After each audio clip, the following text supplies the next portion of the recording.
কাজিৰঙাৰ বানপানী সম্পৰ্কত আমি পৰ্যালোচনা কৰিলোঁ আৰু পৰ্যালোচনা কৰি দেখা গৈছে যে এইবাৰ বানপানীটো হঠাৎ আহি গৈছে। ৩-৪ ঘণ্টাৰ ভিতৰত বহুত বেছি পানী আহিছে আৰু আমি দেখিবলৈ পাইছোঁ যে যোৱা 20 বছৰৰ ভিতৰত এইবাৰে আটাইতকৈ বেছি পানী কাজিৰঙাত হৈছে।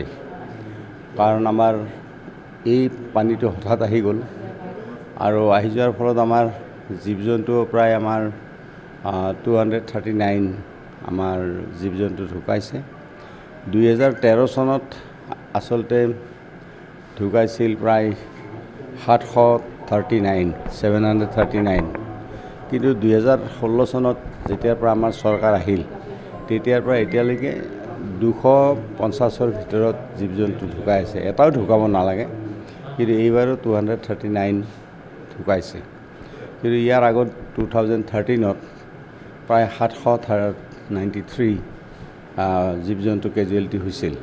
গতিকে এতিয়া বাকী আমাৰ কেম্পবিলাক এতিয়া উঠাই দিয়া হৈছে।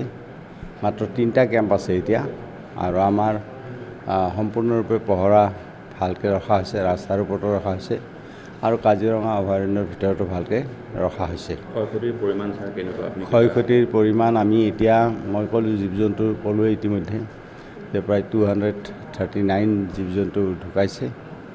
গতিকে কেম্পসমূহৰ যিখিনি আমাৰ এছেছ কৰি থকা হৈছে, গতিকে সেই এছেছ কৰি সেইমতে ব্যৱস্থা গ্ৰহণ কৰা হ'ব। এটা বহুত পৰিমাণে কম হৈছে। মাত্ৰ 2টা মানে হৰিণা আমাৰ এই গাড়ীৰ খুন্দাত মৃত্যু হৈছে আৰু অইনবাৰ বহুত বেছি হয়। এইবাৰ এস্কৰ্ট কৰি নিয়াৰ কাৰণে এই ছিষ্টেমটো কৰাৰ কাৰণে মাত্ৰ 2টা হৰিণাৰ মৃত্যু হৈছে। বাকী তেনেকৈ এইবাৰ আগৰ নিচিনাকৈ তেনেকৈ বহুত জন্তুৰ মৃত্যু হোৱা নাই গাড়ীৰ খুন্দাত বা এক্সিডেণ্ট হয়।